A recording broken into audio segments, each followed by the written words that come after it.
Where the hell are we? The only place to go to get a good tequila. Dos tequilas, por favor, and an empty glass. Sí. Gracias, senor. We're in Mexico? Actually, we're at the franchise Mexican family eatery down the street from your apartment. But impressive nonetheless. You don't mind I lost the wings, do you? Try to keep our profile low. What do you want with me? I'm to charge you with a holy crusade. For the record, I work in an abortion clinic. Noah was a drunk, look what he accomplished. And nobody's asking you to build an ark. All you have to do is go to New Jersey and visit a church on a very important day. New Jersey? That doesn't sound like much of a crusade. Aside from the fine print, that's it. And what's the fine print? Stop a couple of angels from entering and thus negating all existence. Wait. Repeat that. Stop a couple of angels from entering and thus negating all existence. I hate it when people need to spell it out for them. You might want to clarify that. Back in the old days, God was vengeful and hot-tempered, and his wrath was bore by the angel of death named Loki. When Sodom and Gomorrah was destroyed, that was Loki. When the waters wiped out everything with the exception of Noah and his menagerie, that was Loki. And he was good at what he did. But one day, he decided not to bear God's wrath any longer. Why? He listened to his friend, a Grigori by the name of Bartleby. Grigori? They're one of the choirs of angels. They're called Watchers. Guess what they do? So one day, Loki's wiping out all the firstborn in Egypt. Oh, the 10th plague. Tell someone you're the Metatron, they stare at you blankly. Mention something out of a Charlton Heston movie, and suddenly everyone's a theology scholar. Now may I continue uninterrupted? So once he's finished with the firstborn, Loki takes Bartleby out for a post-slaughter drink. And over many rounds, they get into this discussion about whether or not murder in the name of God is okay. In the end, Bartleby convinces Loki to quit his position and take one which doesn't involve slaughter. So, very inebriated, Loki tells God he quits, throws down his fiery sword, and gives him the finger, which ruins it for the rest of us because from that day forward, God decreed that angels could no longer imbibe alcohol, hence all the spitting. So for their insolence, God decreed that neither Bartleby nor Loki would ever be allowed back into paradise. Were they sent to hell?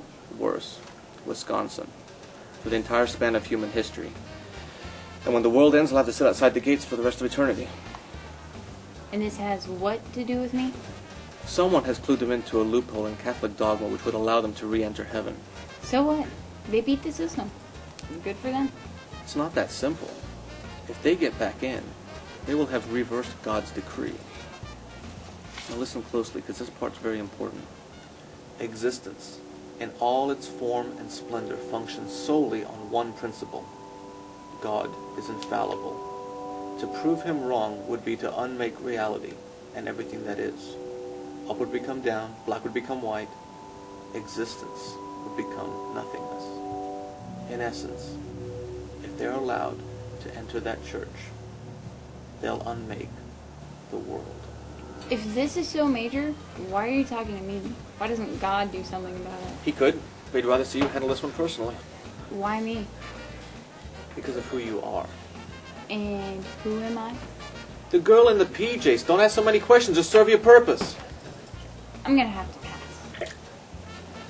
I beg your pardon? When some quiet little infection destroyed my uterus, where was God? When my husband decided he couldn't be with a wife who couldn't bear his children, where was God? To hell with him.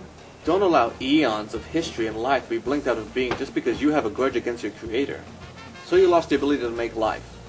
You're being given the chance to play mother to the world by acting like one and protecting it, saving it. But I can't make you. However, if you should decide to stop being selfish and accept your responsibility, you won't be alone. You'll have support. What? More angels? Prophets. In a manner of speaking, 2 of them. The one who speaks, and he will, at great length, whether you want him to or not, will make mention of himself as a prophet. The other one is more the quiet type. Look, I've got to go. Try to remember we're on a time frame here. Hey! What's he like? God? Lonely? But funny. Got a great sense of humor. Take sex, for example. There's nothing funnier than the ridiculous faces you people make mid-coitus. Sex is a joke in heaven? The way I understand it, it's mostly a joke down here, too. See ya. The others call, Pepsi pours it on.